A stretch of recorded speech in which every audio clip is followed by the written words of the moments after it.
Scanning for audio.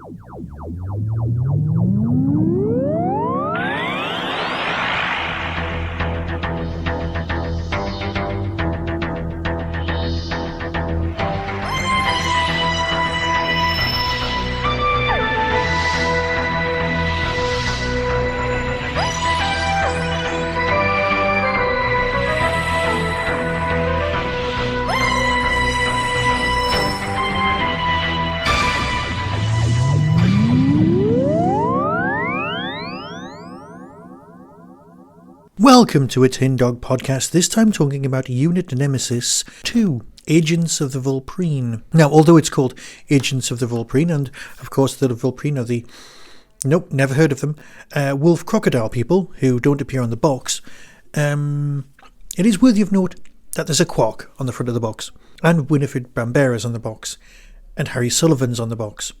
Oh yeah, it's all going to be alright. You've got John Dorney, Andrew Smith, Kenneth Grant and Lizzie Hopley at the helm. And of course you've got Gemma Redgrave and Ingrid Oliver in it. You know all this already, you don't need me to bang on. UNIT has stopped the 11's efforts to retrieve the Arch, but questions remain. How did the artefact embed with advanced technology become buried under prehistoric lava flow? Why does it form a connection to an alien world? And just who are the Vulpreen, the alien race that live there? Those questions are about to be answered. Oh, yes, they are. You've got 4 stories, and they all absolutely rock. They really do. I'm not going to say anything bad against them. I just need to say, oh, you know what I'm talking about. Look, it's UNIT. It's going to be great. You know it's going to be great because it's just lovely. We open with The Man From Gallifrey by Andrew Smith. As Osgood works flat out to rescue the lost friend, Kate is demonstrating a new UK spaceship, the Starseeker, where she meets 2 people.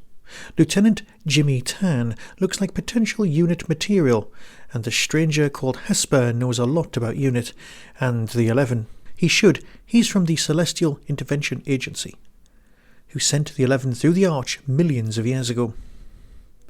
It's a cracking opening, and you know what? Within minutes, you're back with UNIT going, oh yeah, this is what we need, more of the same. It's just a really, really great adventure tale. It's good to have people from the CIA who aren't just completely embroiled in the Time War. They are here just to stop the 11. It's very nice.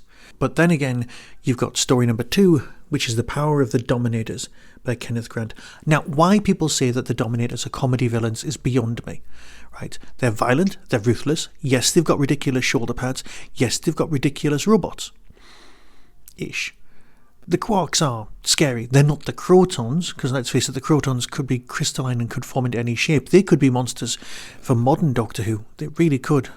The Quarks, yeah, they're comedy. But then again, look at the design of something like an iPad. It's small, it's curved, it's particularly unthreatening, but it could be used to, I don't know, take down a Russian government if you wanted to do that sort of thing.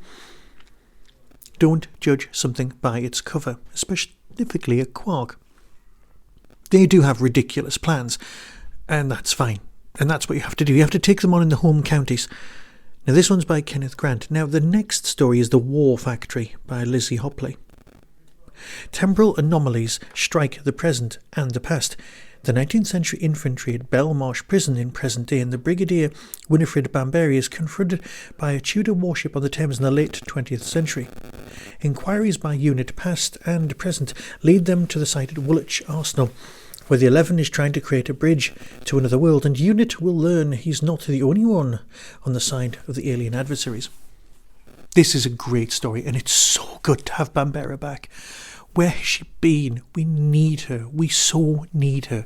And I know there's issues with having her based at some point in the late 20th century. Let's face it, her story was set 15 years after when it was actually made, which is kind of 15 years in our past. It gets very confusing. And I suspect that, well, Kate's going to know how Winifred's time ends, which can't be good. It really can't.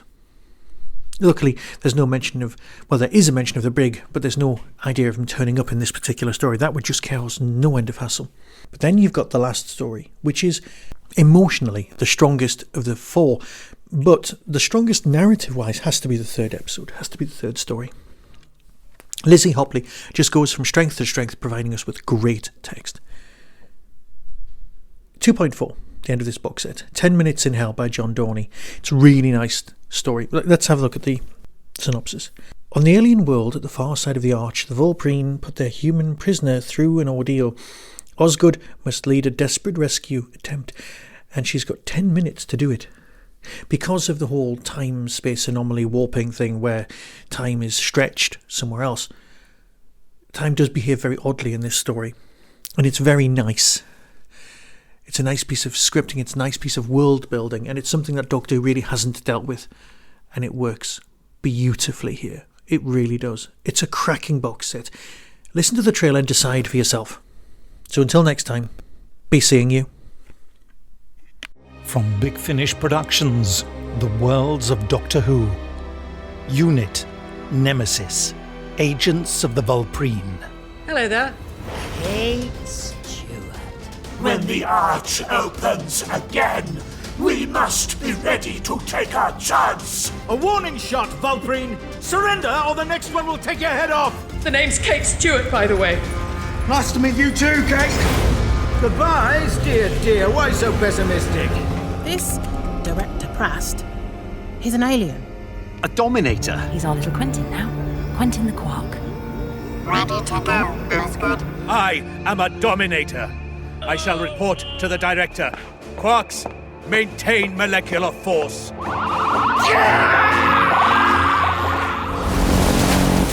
Reverse engines! A Tudor warship coming right through the Thames barrier! The modulator! They're using it. They tricked us. Oh, calm down, It's pulling me through! Oh, Jackie, let go of me. 11 deranged minds fueling one psychopath. Let's find out what they all want. Pick up the pace. So we have a plan. We go through the arch. Yes, we just need to get past the Vulpreen. This is pointless. You waste your own time, not mine. You'll talk eventually.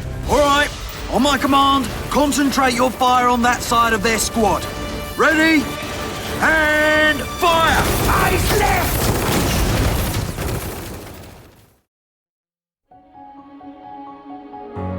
Big Finish, for the love of stories.